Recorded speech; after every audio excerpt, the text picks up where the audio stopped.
주님이 드러내시는 밝은 현현을 자꾸만 가리려 하는 것은 세상의 문제입니다. 그래서 성경은 예수 그리스도를 빛이다 이렇게 말을 하고 또 세상은 어둠이다 이렇게 표현하기도 합니다. 세상이 자꾸 어두워지면서 이 지구상의 나라들은 더 부패가 심해지고 썩어가고 있습니다. 뜻 있는 사람들이 부패한 세계를 구해보고자 조직을 만들기에 이르렀는데 그 대표적인 조직이 독일의 비정부 국제단체인 국제투명성 기구입니다. 해마다 전 세계 국가들을 대상으로 자료를 수집하여 부패 인식지수를 공개합니다. 이는 대중이 공무원이나 정치인에 대해서 느끼는 청렴도를 수치화한 것인데 국가의 투명성을 가늠할 수 있는 기준입니다. 우리나라의 점수와 순위는 2014년에 100점 만점에 55점, 덴마크, 뉴질랜드가 90점으로 1, 2위, 우리나라 순위는 43위였는데 OECD 34개국 가운데 27위였습니다. 한마디로 말하면 우리나라는 투명성 부분에 있어서, 청렴도 부분에서, 정직성 부분에서 선진국가들 중에서 최하위권이다. 이렇게 볼 수 있을 겁니다. 어제 오늘의 일은 아니고 또 우리도 스스로 느낍니다. 얼마 전에 김영란법이라는 것이 이제 우리나라에서 시작되어서 함부로 밥을 먹거나 작은 커피 한 잔조차도 받으면 큰일 날 수 있는 세상이 되었습니다. 도대체 왜 이런 법이 필요했을까요? 그만큼 우리나라가 부패하고 청렴하지 못한 까닭일 겁니다. 사도들이 이전에 교훈에 대해서 범죄했기 때문에 자기들이 믿음이 없다 이렇게 결론을 맺지 않고 오히려 자신들의 믿음에 관한 것을 이야기하는 것이 오늘 읽은 바로 이 겨자씨에 관한 믿음에 관한 부분입니다.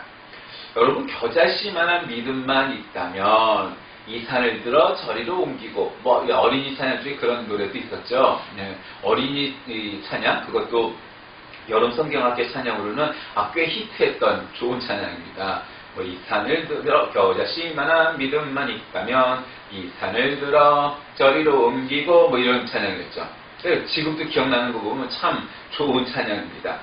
그런데 우리가 겨자씨라는 거 여러분 보신 적 있을 겁니다. 정말 작습니다. 좁쌀보다도 작습니다. 거의 먼지나 흙 비슷할 정도로 그 크기가 굉장히 작습니다. 근데 겨자씨가 이렇게 이 열매가 맺지까 1년에 한 해살이 풀이 이렇게 자라면 엄청나게 크는 것을 보게 됩니다. 그래서 여러분, 그 겨자씨가 아주 작은데 오히려 그 열매가 맺을 때까지는 쑥쑥 자라나는 그러한 식물임을 알 수 있습니다. 그런데 문제는 그 겨자씨라는 것은 굉장히 작죠. 근데 그 작은 믿음만 있어도 이 산을 들어 저리로 옮긴다는 표현하면 우리가 잘 인식하지 못할 수 있습니다. 그래서 오늘은 조금 강의적인 차원에서 본문에 집중해서 그 말씀을 나눠보고자 합니다. 예수님에게 믿음에 관한 도전을 굉장히 사람들이 많이 하죠. 그랬을 때 예수님께서 가르쳐 주시는 믿음, 은혜, 또 신앙 이런 것들에 대해서 말하는데 특별히 오늘은 믿음에 관한 겁니다. 그럼 첫째로는 우리가 기도 그 자체에 대해서 생각해 봐야 됩니다. 한번 잠시 동안만 사도들이 이와 같이 기도하는 법을 어디서 배웠을까 한번 생각해 보십시오. 그 누가 그들에게 주여 우리에게 믿음을 더하소서 라고 말한다고 암시 들었습니까? 그러니까 믿음은 뭡니까? 사람의 행동입니다. 사실상 믿음은 하나님의 은혜의 선물이기는 하지만 그 또한 사람의 행동입니다. 하나님께서 우리들을 대신해서 믿어주시는 것이 아니고 우리가 갖는 믿음이죠. 그러니까 사람이 믿는 거죠. 사람의 믿음이지 하나님의 믿음은 아니란 말이죠. 그러니까 성령님께서 우리들을 대신해서 믿어주지 않고 우리에게 믿을 수 있는 믿음의 근거를, 확신을 주시는 거죠. 그런데 예수님께서 믿음을 더해주실 능력을 가지고 계신다는 사실을 쉽사리 배우지 못했습니다. 물론 사람이 하나님을 믿는 것이 믿음이지만 그러나 예수님께서 우리에게 믿음을 또한 주신다는 사실을 그렇게 잘 몰랐다는 거죠. 주님에게 우리들의 믿음을 더해달라고 요구하는 것은 아주 합당하고 적합한 일입니다. 그러나 사도들이 그런 기도를 한 것은 그들이 그리스도인으로서 대단히 일찍 있었던 것은 사실 아니라는 겁니다. 그들이 주여 우리에게 기도하는 법을 가르쳐 주소서 라고 말합니다. 그런데 나는 그들이 기도의 영으로 충만해지기보다 오히려 어떻게, 즉 형식적인 부분을 배우려고 했던 것은 아닐까, 그런 생각도 됩니다. 그런 영적인 축복에 관해서 우리 주님께서는 그들에게 지금까지 너희는 나의 이름으로 아무것도 구하지 않았다 라고 말하는 것이 당연할 수 있습니다. 그러나 그들은 마침내 자신들의 연약성, 자신들의 한계를 심각하고 진지하게 깨닫습니다. 그리고 나선 그리스도인의 용서의 법칙을 깊이 있게 그리고 폭넓게 이해합니다. 그래서 그들은 주님에게 우리에게 믿음을 더하소서라고 기도하기 시작하는 거죠. 주님께서 기도에는 믿음이 있어야 한다는 것을 그들에게 가르쳐 주셨던 것 같이 기도는 항상 용서하는 것과 연결되어 있습니다. 우리 주님께서도 역시 믿음을 그렇게 표현하셨는데 우리가 우리에게 죄 지은 자를 용서하여 준 것 같이 우리 죄를 용서하여 주옵시고 라고 우리가 주님의 기도에서도 고백을 하는 것은 바로 주님이 우리에게 그렇게 가르쳐 주신 까닭입니다. 우리가 우리에게 빚진 자를 사해 준 것 같이 우리의 빚을 용서해 주시고 뭐 이렇게 달리 표현하면 그런 거죠. 자, 하나님께서도 여러분이 용서할 수 없는 죄를 여러분이 용서할 수 없는 죄를 우리의 행위책에 기록하셨을 겁니다. 여러분이 다른 사람들을 용서해 주지 않는 한 여러분도 용서를 받을 수 없다는 사실을 우리가 머릿속으로 분명히 압니다. 그래서 믿음에는 화해 혹은 용서, 이해라는 것과 믿음은 아주 직결적으로 연결되어 있다는 겁니다. 사도들이 이러한 기도를, 즉 다른 사람을 용서하여 우리가 진정한 믿음의 길로 들어서 하나님 앞에 기도하고 신앙생활을 하려고 하는 이라는 겁니다. 바로 그 기도를 주님으로부터 뿐만 아니라 그들 자신보다 낫다고 여길 수 없는, 인간적인 차원에서 보면 오히려 열등한 사람들로부터도 배웠습니다. 미친 자식을 가진 아버지와 같은 사람, 예를 들면 예수님께서는 그에게 할 수 있거든이 무슨 말이냐, 믿는 자에게는 능치 못할 일이 없느니라 라고 말씀하셨거나 내가 믿나이다 나의 믿음 없는 것을 도와주소서 라고 했을 때 그 사람들의 형편과 처지는 그다지 대단한 사람들은 아니었습니다. 그러나 그 속에서 그들의 믿음은 참으로 놀라운 것이었는데 오히려 예수님과 동거동락하는 제자들보다도 오히려 대단한 믿음을 가지고 예수님께서 한번 명하시기만 하면 그 병들이 나을 것이다 라는 확신들을 참으로 많은 사람들이 너무도 놀랍게도 갖고 있었다는 사실이죠. 물론 거기에는 정말 자신의 가족 혹은 그 지인이 병으로부터 낫거나 살아나길 바라는 그 간절함이 깔려 있었을 겁니다. 물론 그것은 종교나 신앙을 벗어난 모든 사람들이 가질 수 있는 보편적인 감정 혹은 바람이었을 겁니다. 거기에 믿음을 더하여 그것이 얼마나 간절하도록 자신들의 소원과 바람이 이루어지도록, 그리하여 그것을 이루기 위해 나도 남에게는 그러한 가시와 원수와 잘못을 저질렀다는 것을 인정하고 하나님 앞에, 예수님 앞에 바로 그것을 통하여 그의 믿음들을 보여주었고 그 믿음을 통하여 사람들이 그 기도를 응답받을 수 있었습니다. 사도들은 자신들의 기도를 통해서 자신의 그 믿음을 증가시킬 수 없다는 사실을 고백합니다. 우리가 하나 착각하는 것은 우리가 예배를 많이 들으면 저절로 믿음이 좋아질 것이다 라든가, 아니면 예수를 믿은 지 오래되었으니까 나의 믿음은 깊어졌을 것이다 라는 사실, 혹은 내가 점점 시간이 지날수록 나의 믿음이 내 스스로 증가시켰다 라고 착각하거나 믿기 쉽습니다. 그러나 사실은 믿음은 돌보아주거나 경작해주지 않아도 쓰레기통에서 저절로 자라는 잡초가 아닙니다. 그것은 하늘로부터 시작된 힘의 원천이요 하늘로부터 자라나는 식물입니다. 그리고 그것은 많은 것들을 요구하죠. 믿음의 창시자요 완성자이신 바로 그분은 그 믿음을 증가시켜줄 수 있는 유일한 분입니다. 바로 하나님, 예수님, 성령님, 이 삼위일체 하나님만이 믿음을 늘려주실 수 있는 분임을 믿으시길 바랍니다.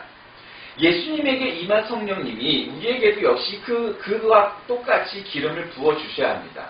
그러기 위해서 우리가 하나님께 기도해야 됩니다. 내가 더욱 많이 믿을 것이다 라고 우리의 힘으로 결심하는 것보다 더 현명한 것은 바로 기도입니다. 왜냐하면 우리 자신의 교만을 책망하는 가운데 부패한 상태에서 혹은 우리 죄 지은 상태에서 혹은 남을 용서하지 못하는 상태에서 우리들의 믿음은 더 나아질 것이라는 확신은 그것은 헛된 것이기 때문입니다. 여러분, 누가 이런 기도를 자주 했는가에 대해서 우리가 복음 전도자들은 자주 개별적으로 사도들이 어떤 것을 요구한 것으로 말할 수 없습니다. 첫 번째 절에서 우리 주님께서 제자들에게 말씀하신 것을 보는데 그것은 예수님께서 제자들에게 이르시되 하고 오늘 본문 가운데 나옵니다. 그런데 그 믿음이 더해지기를 구한 사람들은 바로 사도들이었습니다. 그때 사도들이 주께 여짜오되 이게 무슨 뜻입니까? 그것은 우리들에게 기독교의 지도자들이 스스로 무오하다고 생각하지 않았다는 사실을 사람들에게 보여준 겁니다. 우리는 사도 베드로의 계승자에 우리는 무오하다라고 말하는 카톨릭의 주장은 그래서 참으로 헛된 것입니다. 그리고 그 누가 봐도 상식적으로 어느 누구도 과오를 저지를 수 없다 이렇게 표현하는 것은 말도 안 되는 일입니다. 우리 초기 교회의 지도자였던 바로 사도들도 예수님 앞에서는 보잘것없는 별 볼 일 없는 제자에 불과했습니다. 그리고 예수님 앞에 하나님, 예수님 우리가 어떻게 해야 믿음을 더할 수 있겠습니까? 그렇게 표현했지 우리는 교회의 머리나 그리스도의 대리자다 이렇게 표현하지 않았습니다. 오늘날 교회의 지도자가 된 사람들, 이를테면 목사, 장로, 권사와 같은 사람들도 마찬가지일 것입니다. 그러므로 우리는 우리가 인간은 즉 죄인임을 우리가 인식하고 그래서 우리는 실패할 수밖에 없는 존재고 하나님의 붙드심, 예수 그리스도의 도우심 그리고 성령님의 기름 부으심이 없다면 우리는 어느 누구와 안 믿는 사람들과 별반 다를 것 없이 실수 혹은 실패할 수밖에 없기에 우리에게 믿음을 더하소서라고 말하고 기도하고 살아가야 한다는 사실입니다. 사도들이 이렇게 기도했다는 것은 굉장히 주목할 만합니다. 왜냐하면 사도들은 거만을 떨면서 나는 예수님과 동거동락하는 제자이니 직속 제자이니 수제자이니 나는 그런 거 필요하지 않다 이렇게 표현하지 않았기 때문입니다. 하물며 우리들 말할 나위가 있겠습니까? 두 번째로 나는 믿음의 증거가 다른 사람들에게 용서해 줄 수 있는 우리들의 능력과 어떤 관계가 있는지 보여줘야 한다고 생각합니다. 여러분이 첫 번째로 그것의 작용을 설명할 수는 없을지 몰라도 여러분이 이미 그것이 믿음과 용서가 관계가 있다. 그리고 믿음과 관계가 있다 하는 것을 말씀을 드렸었습니다. 이제 믿음의 증거가 다른 사람들을 용서해 줄 수 있는 우리의 능력과 어떤 관계가 있는지 한번 생각해 보고자 합니다. 여러분, 아브라함, 믿음의 조상 아브라함을 보십시오. 그는 그의 조카 롯과 다투지 않았습니다. 그래서 롯이 선택한 반대 방향으로 가겠다 얘기했고 점잖게 그렇게 생각했습니다. 그 어리석고 믿음 없는 롯을 향해서 말입니다. 여러분은 그의 위험 있는 얼굴을 바라다보고 그가 어떻게 그럴 수 있었을까? 어른이었으니까 물론 사실일 겁니다. 그러나 그것보다 더욱더 중요했던 것은 아브라함은 그의 믿음에 의지하여 그의 본토 친척 아비집을 떠나 하나님이 가라고 하는 곳까지 갔던 사람입니다. 그것은 사실 쉬운 일이 아닙니다. 그러므로 아브라함이 온전히 의존하는 것은 믿음뿐이 없었다는 것을 우리가 생각해야 합니다. 따라서 사도들이 주여 우리에게 믿음을 더하소서라고 말했을 때 그것은 당신에 대한 우리들의 신뢰를 더하소서라고 하는 것을 의미한다고 생각할 수 있습니다. 그리고 이것은 의무를 수행하는 데 있어서 실질적인 도움이 되는데 하나는 하나님께서 우리가 예수님을 믿을 수 있도록 도와주신다는 사실입니다. 그래서 그가 우리들에게 실행에 옮길 수 있는 일을 맡겨주신다고 의심치 않게 한다는 것입니다. 주님께서 예를 들면 선으로 악을 이기라 말씀하셨습니다. 70번씩 7번도 용서해라. 여러분 이것은 쉬운 일이 아닙니다. 어쩌면 불가한 일입니다. 그럼에도 불구하고 하나님 도대체 왜 우리에게 이렇게 쉽지 않은 아니 사실은 불가능한 일들을 요구하십니까? 이렇게 말할 수 있을 겁니다. 우리가 결코 그와 같이 세상을 헤쳐나가고 그 주님의 방법을 그대로 따른다는 것은 어쩌면 거의 불가능에 가까울 수도 있습니다. 그런데 사도들의 기도는 주여 당신이 우리로 하여금 이 일을 할 수 있게 하실 수 있음을 우리가 믿게 도와주소서 라고 고백하고 기도했다는 사실에 주목하십시오. 그들은 교회의 머리나 예수님의 대리자, 하나님의 대리자 이따위 칭호를 붙이지 않고 오히려 겸손히 하나님께서 주님께서 이것을 이루어 주실 것을 믿게 해 주십시오라고 기도하고 있습니다. 사도들과 우리는 똑같은 입장입니다. 우리에게도 70번씩 7번을 용서하거나 왼쪽 뺨을 때리고도 오른쪽 뺨을 내밀라고 말씀하신 그 말씀처럼 우리가 순종하기는 쉽지 않고 선으로 악을 이기라 하는 말씀은 거의 불가능에 가깝다고 여길지 모르나 사도들은 어떻게 행했습니까? 주님께서 이 일을 하실 수 있게 있음을 믿게 도와주소서라고 기도했다는 겁니다. 나는 마음이 온유하고 겸손하니 나의 멍에를 메고 내게 배우라. 그러면 너희 마음에 쉼을 얻으리라 말씀하셨습니다. 바로 사도들은 그와 같은 믿음을 갖게 해달라고 기도했습니다. 그렇다면 우리가 생각해야 될 믿음의 기초가 무엇인가? 믿음과 용서 사이에 어떤 연관성이 있느냐 알게 될 수 있습니다. 한번 이 말씀을 들어보십시오. 믿음은 하나님께서 그리스도를 인하여 우리들을 용서해 주신다는 것을 믿는 것입니다. 그러면 하나님께서 우리들을 얼마나 용서해 주셨을까요? 70번씩 7번일까요? 여러분도 아다시피 그 이상입니다. 하나님께서는 우리들을 그것보다 더욱더 많이 더욱더 깊이 용서하셨습니다. 그런데 왜 우리는 70번씩 7번이라는 것이 거의 불가능하다고 여깁니까? 물론 우리는 하나님이 아닙니다. 그래서 불가능하다고 생각할 수 있습니다. 그것은 당연합니다.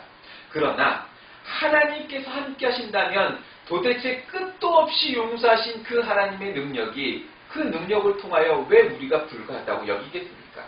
그것은 오히려 교만한 일입니다. 우리는 할 수 없으나 하나님께서 우리와 함께 하신다면 할 수 있다는 것은 굉장히 겸손하고 소박한 사람들의 믿음입니다. 믿음은 그것이 강할 때 큰 기대를 갖고 있으며 사람들의 공격을 견딜 수 있게 해주는 것입니다.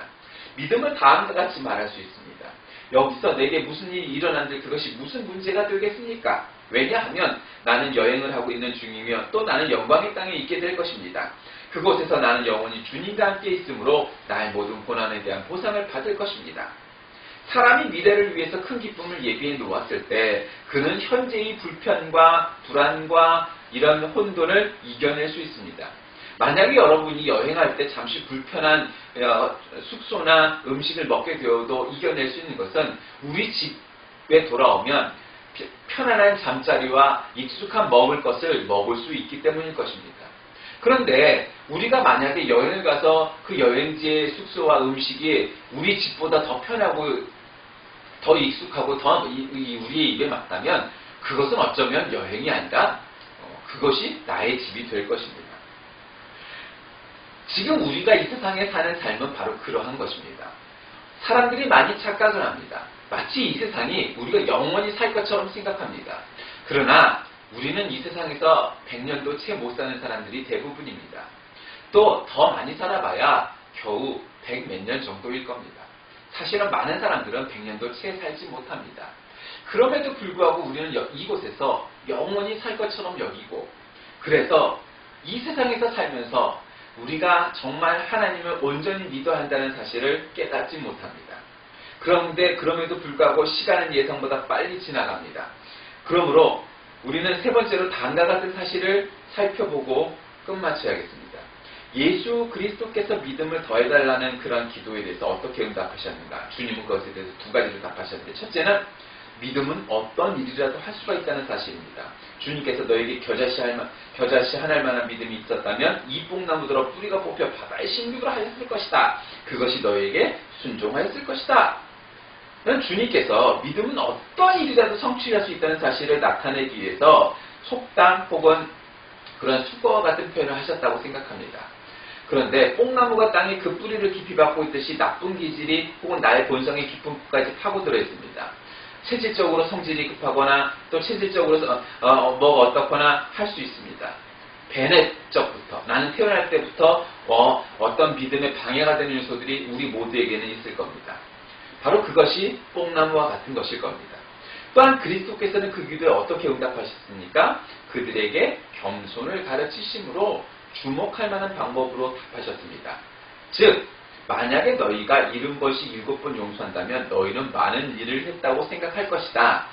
그런데 만약에 너희가 결코 악을 악으로 갚지 않는다면, 그리고 항상 온유하고 사랑한다면 너희가 특별한 인물이 된 것으로 생각할 것이다. 그리고 하나님께서 너희에게 빚을 진 것으로 여길 것이다. 그러나 그렇지 않습니다. 그리고 나서 주님께서는 계속해서 그들에게 종이 밭을 갈거나 혹은 가축을 돌보기 위해서 갔을 때 그가 감사하다는 말을 듣지 아니한다고 말씀하셨습니다. 왜냐하면 그것은 그의 사명, 그의 사역, 해야 할 바이기 때문입니다. 그것은 마땅한 겁니다. 그럼에도 불구하고 그 종이 주인에게 와서 오늘은 나는 일을 너무너무 많이 열심히 해갖고 아주 허리가 부러질 정도로 열심히 했네? 그런 종 세상에 없습니다. 그것은 무익한 종입니다. 여러분은 어떠십니까? 우리 삶 가운데에서 정말로 말 같지 않고 행동 같지 않고 인격과 예절과 또 생각이 못 미치는 많은 사람들을 보면서 겪게 됩니다. 그리고 상처를 받을 수도 있고 정말 가르쳐줘야 되는데 저거를 가르쳐야 되는데 하는 일들도 많이 보게 될 것입니다. 그것은 사실입니다. 그럼에도 불구하고 우리가 오늘 본문 말씀 속에서 종이 자신의 일을 감당하고 나서 나는 정말 많은 일을 했으니 나는 많은 상을 받아야 된다라고 여기지 않는 것과 마찬가지로 우리가 기도하고 신앙생활을 하는 그리스도인은 바로 그와 같이 우리 주위에서 보여지는 별 볼 일 없고 하찮고 어리석은 자들을 용서하고 기도하는 것이 바로 우리들의 사명이고, 그것은 바로 우리가 무익한 종이 되지 않을 수 있는 어쩌면 유일한 방법이라는 사실을 오늘 본문 말씀은 우리에게 가르쳐주고 있는 것입니다. 그러므로 그것은 우리가 스랍과 같이 열성적이고 하늘에 있는 성도들 같이 완전하다고 할지라도 그것은 오히려 그러한 믿음이 없다면 우리는 하찮은 존재가 될 것입니다. 그럴 때 내가 무익한 종이며 나의 의무를 수행할 뿐이라는 사실을 고백하는 것, 바로 그것이 그리스도인 아니겠습니까? 여러분은 어떠십니까? 여러분은 진정으로 무익한 종입니까? 아니면 무익한 종이라고 고백을 하지만 하나님의 말씀에 순종하여 사는 종입니까? 기도하겠습니다. 하나님, 우리는 주님 앞에 무익한 종임을 고백합니다. 그러나 실제로 우리의 삶 가운데 믿음대로 순종하며 사는지 아닌지 우리의 자신을 되돌아보며 참으로 무익한 종이 되지 않도록 살게 하여 주옵소서. 예수님의 이름으로 간절히 기도드립니다.